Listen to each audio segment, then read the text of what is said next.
In recent weeks, both Laci Green and Milo Stewart have released videos that have set the anti-feminist world ablaze, like both of them are renouncing their radical SJW ways and signing on to our side.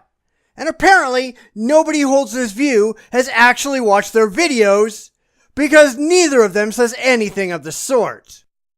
In fact, the only thing they've said is that they regret how they've made these videos in the past. They've not said a single word against their professed ideologies. Laci is every bit the social justice warrior that she always was. She's just open to having a dialogue with her detractors. And Milo is the same old trans trender. She just apologizes for how she pushed her narrative.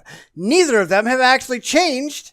And I've got no idea why so many people are willing to believe that they have. What I really think is funny is how many people on the pro-feminist, pro-SJW side are freaking out. And I guess they don't listen either. This is especially true of reality-challenged whipping boy Steve Shives, who completely threw Laci under the bus while doing what he always does, push banning free speech on ideological grounds. I guess there's one person who will never grow or change.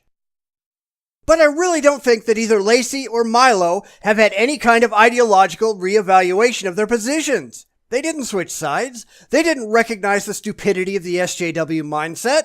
They're just more open to talking to the opposition, which I agree might be helpful in the long run, but it certainly isn't the cause for celebration that a lot of people seem to think.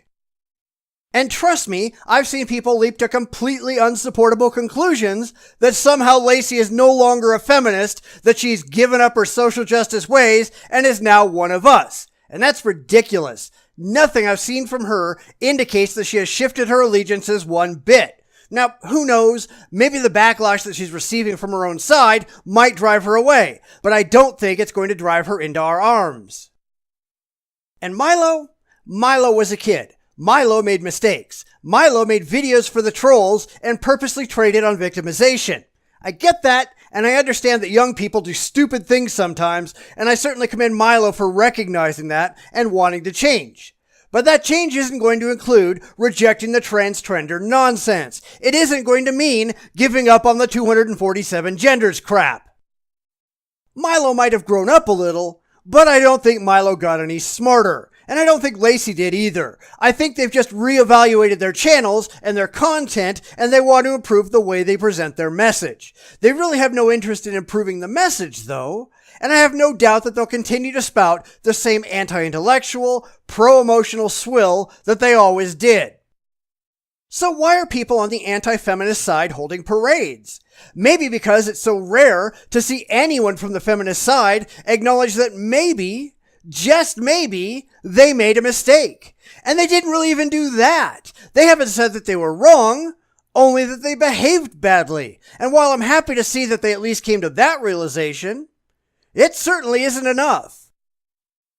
And I'm not being any harder on them than I would be on anyone. I wouldn't accept that a racist has changed if all they did was said they were sorry for how they behaved. Great. Did you stop hating other races? No? Then screw you. Because that's the only change that matters.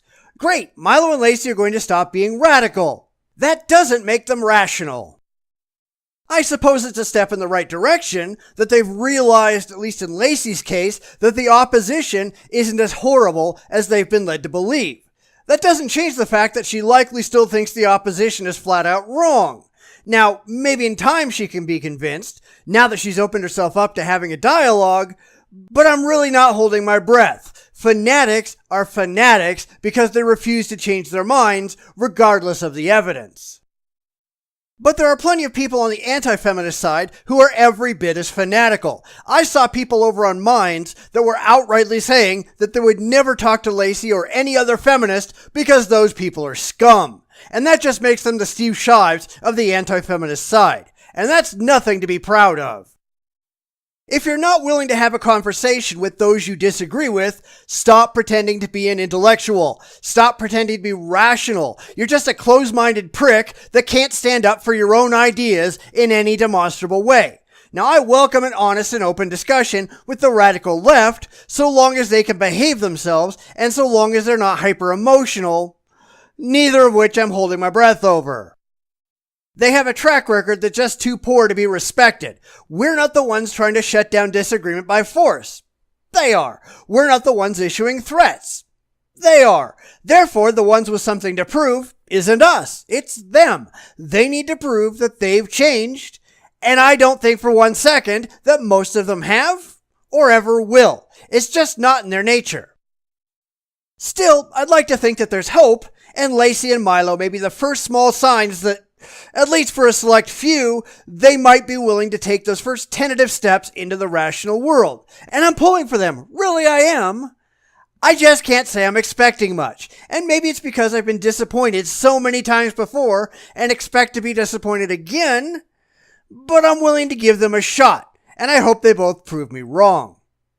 So what do you think? Do you think that either Laci or Milo can actually change their spots? Or are they just trying a new marketing tactic and they'll still be the dyed-in-the-wool SJWs they always have been? Let me know in the comments, and I'll catch you all next time. Everything changes.